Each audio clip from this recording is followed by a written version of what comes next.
Welcome to This Explainer. Today, I'm putting on my coaching hat to help you shift from feeling, well, undervalued to actively demanding the respect you absolutely deserve. We're going to look at the psychology behind why people lose respect, how we unconsciously invite it, and most importantly, how to get it back. So let's kick off our intake session with a really simple question.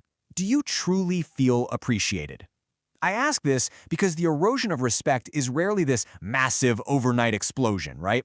Instead, it's incredibly subtle. It feels like a quietly broken promise, or just that lingering feeling that your input is basically background noise. If you've been feeling that quiet ache of not being valued, trust me, you are exactly where you need to be.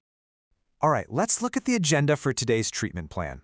We'll be hitting the foundation of respect, how we sabotage ourselves, spotting signs of disrespect, navigating workplace and romance, and finally, your action plan. Starting with Part 1, the foundation of respect, and understanding appraisal respect. Appraisal respect is basically the cognitive framework where we categorize someone as a highly valued peer. But when that collapses, over-disrespect begins. To understand how that collapse actually happens, we have to look at this concept called the warmth competence paradigm. In human social evaluation, we rely on warmth before competence. It's fascinating, really, because it brilliantly illustrates why just working harder won't win you respect if trust is broken. You literally have to establish warmth, meaning they trust your intentions before your actual competence or capability even matters to them. You see, warmth answers a very primal question, what are your intentions toward me? Whereas competence just answers, can you act on them? If you show competence without warmth, you're subconsciously categorized as a threat rather than an ally. You become this highly capable person they just don't trust, which fosters suspicion instead of genuine respect. And honestly, this is exactly why you can be the smartest, most talented person in the room and still get entirely disrespected. Moving on to Section 2, how we sabotage ourselves. It's time to look in the mirror. Because before we evaluate others, a good coach has to have you examine your own role in the dynamic. Let's see how this snowball effect happens. We often think that just saying yes to everything makes us agreeable, right? But chronic people-pleasing unconsciously teaches others that our boundaries are totally optional. When we've got a shaky self-image, we over-accommodate to secure validation. We sacrifice our core values. We think we're being super cooperative, but we are actually teaching people that our feelings just aren't important. The result? We make ourselves highly dispensable. The crucial point here is captured so beautifully by therapist Elisa M. Thomas. She says, we teach people how to treat us by how we think about, feel about, and behave towards ourselves.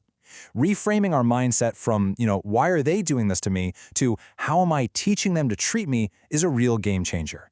It returns the locus of control entirely to you. At the end of the day, you are the one who dictates your worth. Okay, on to Section 3, spotting signs of disrespect. Let's get into the diagnosis phase. Disrespect isn't always someone screaming in your face. Often, it's totally hidden. If you're noticing these subtle actions out in the wild, like people treating your time as disposable through chronic lateness, that friend who thinks on my way means they just got out of bed, or people only reaching out when they need a favor, or quietly undermining your ideas, your relationships are actively being sabotaged. Also, really watch out for chronic deception. The more someone tells little white lies, the more their brain becomes desensitized to it, subtly manipulating your reality. When it comes to intimate relationships, renowned researcher Dr. John Gottman identifies criticism as the very first major warning sign. Now, this isn't just a basic complaint about a specific behavior. It's a full-on ad hominem attack on your core character. It is the massive difference between saying, hey, I was scared when you were late, and saying, you literally never think of anyone but yourself. One is a complaint, the other dismantles your whole being. But what takes this a terrifying step further is contempt. Acting from a position of moral superiority is the single greatest predictor of relationship failure. Period. Things like sarcasm, eye-rolling, name-calling, these behaviors go way beyond just criticism. They literally exist to make the target feel despised and worthless. It is the ultimate respect killer, and it absolutely must be eliminated if a relationship is going to survive. That brings us to Section 4, navigating workplace and romance. Let's look at how disrespect manifests across different environments. In the workplace, checking disrespect requires us to pull apart objective facts from the negative stories we tell ourselves about a coworker's behavior. When you feel disrespected at work, you really have to challenge your internal narratives. Like, did your boss actually dismiss you, or did they just urgently need an extension and were in a rush? Grounding your perceptions in reality is exactly what prevents everyday stress from spiraling into toxic office drama. Having said that, real workplace disrespect is incredibly toxic, especially when it comes from leadership. Professionals rapidly lose respect for leaders who micromanage or dodge accountability. Think about it. Micromanagement is basically an extreme form of surveillance. It tells employees, "I don't trust you." These kinds of behaviors strip people of their autonomy and breed such intense resentment that it can actually cause physical health issues, like anxiety and high blood pressure for the staff. Now, in romance, the disrespect obviously hits much closer to home. If a partner disregards your personal boundaries, or they're consistently comparing you to others, saying things like, "Why can't you be more like him?" Or if they treat your mere presence as an annoyance rather than a privilege, that is a profound sign of chipped self-worth. It's simple. If they aren't honoring your boundaries, they absolutely aren't honoring you. Finally, Section 5, your action plan. This is the prescription. You can put respect back into action by focusing on 3 main pillars.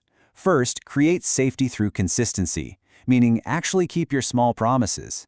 Second, practice accountability without shame. If you mess up, offer an apology that focuses on the impact you caused, without throwing in a bunch of defensive excuses. And third, practice mutual dignity. Enforce your boundaries firmly, but without anger, and use I statements instead of accusatory you attacks when you communicate. I love this quote from the authors of Crucial Conversations because it perfectly captures the urgency of our coaching work today. Respect is like air. As long as it's present, nobody thinks about it. But if you take it away, it's all that people can think about. Respect is literally the fundamental oxygen of any healthy interaction. So if you're feeling like you're suffocating in a relationship, this is exactly why. So I want you to implement these strategies immediately. Build a culture of appreciation and express gratitude for the small things often. Doing that is the direct antidote to contempt. Stop trying to change your partners, address workplace issues through direct, honest dialogue rather than office gossip, and when you do mess up, just accept your mistakes and sincerely apologize. Respect is a daily practice, guys, not just a feeling. To wrap up our explainer today, I want to leave you with a final thought. Take control, protect your energy, and demand the dignity you deserve starting right this second. Ask yourself, what boundary will you boldly enforce today to reclaim your self-respect? Remember, you have the absolute power to teach people how to treat you. Go out there and make them take notes.